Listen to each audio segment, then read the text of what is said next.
Where were you when the memes became real? Where were you when fantasy began to blend seamlessly with reality?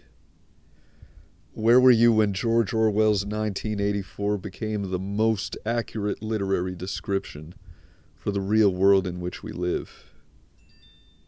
Welcome to 2017. I want to take you guys a few videos back to my video entitled DNC Email Hacks. Of course it was Russia, duh. I got a comment from God's Dark Fist informing me that it couldn't have been Russian hackers responsible because Julian Assange said it wasn't. I responded saying, among other things, I don't care what Julian says. I don't consider him a trustworthy source. Don't get me wrong, I love Julian Assange and I'm grateful for the existence of WikiLeaks, but he's somewhat conniving. He's like the Palm Jam of geopolitics. I trust his leaked docs, but I don't trust his mouth. God's Dark Fist said, Assange only has his credibility. Everything WikiLeaks has ever released has been right. To my knowledge, he's never lied. Though if you imagine believing that there's a human being alive in the world who's never lied. Imagine being God's Dark Fist. Though if you can link me to some, it would be nice. He's always leaked info on any country only waiting for the right time, when it was compiled and shifted through and would do the most damage to those involved. He's never showed any allegiance or favoritism. So with no empirical evidence, why do you doubt him? And I said, I don't need evidence to distrust someone, GDF. That isn't how trust works. And GDF says, I'm not opening that can of worms. What reason do you have to distrust him? So he begs the question. He asks me the same thing twice because he didn't like the first answer. I said, the fact that he's seen as some kind of messiah and that you're trying to bully me into trusting him is a pretty good reason in my opinion. But it has more to do with the fact that I've seen a lot of his interviews and he's smarmy. He's a shameless self-promoter. He gives timetables for his leaks to drum up attention and then extends them over and over again. What it comes down to is I'm using my intuition to decide who to trust and who not to trust the same way every thinking person does, and I don't need to justify that to you. GDF says, lol, dude, thought we were having a nice convo. You having a bad night or what? Gee whiz. I said, bro, I'm sick of the conformity enforcement and people trying to tell me what to think the minute I step out of line. If you want to watch mouthpieces who just regurgitate the zeitgeist at their audience for views, watch TJ Bearing Atheism is Unstoppable, etc. This is the Fakesagan channel, and that's not how I do things. Look, here's the point. We are living in the age of the information war. The pieces are arranged on Brzezinski's grand chessboard, and the stage is set for World War III. The global economy has nowhere to go but down. The elite are still trying to redraw the map in the Middle East, and they won't take no for an answer. Push is going to come to shove. It's not a question of if, it's a question of when. And in the build-up to that event, that happening, whatever you want to call it, the truth is going to be the first casualty of war.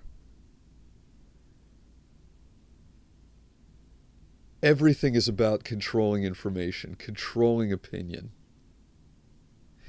Now, if our lives were George Orwell's 1984, who would this be? This would be Emmanuel Goldstein, the one who's held up before us as a champion. And I find myself asking, Is Julian Assange really on the side of the people?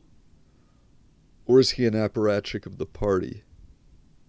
But I know only too well that I'll never get the answer to that question. The same way, I'll never know for sure if Donald Trump is the real deal. Is he really a populist who resents the elite that won't accept him as one of their own? Or is he an apparatchik of the party? He's held up for all the world to see as a champion of the people. We see his feud with the clandestine services. We see his feud with the intelligence community. His feud with the Fourth Estate, the media.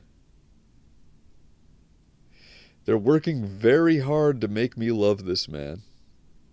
And to a very great extent, it's working. I wouldn't be surprised if Donald Trump were assassinated.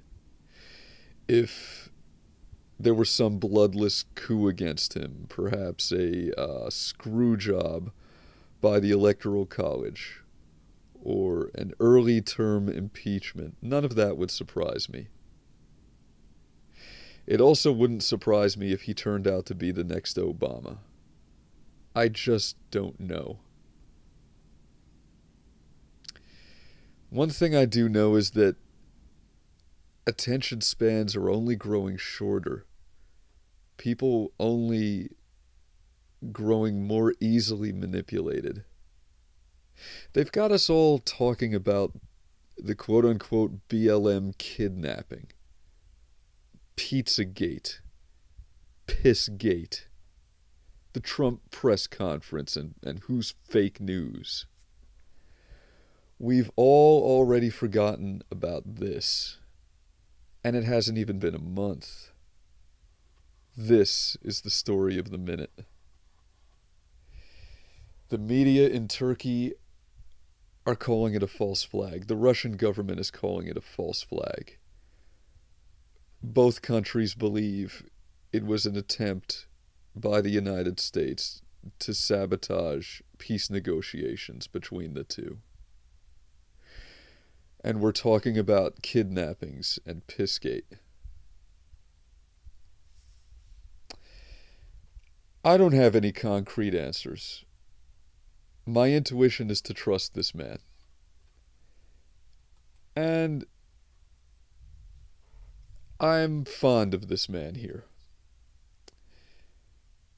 But I do know one thing. I've been catching a lot of flack for not being trusting enough. I lost a very old friend, Virtual Holocaust, for not bending the knee entirely to Trump.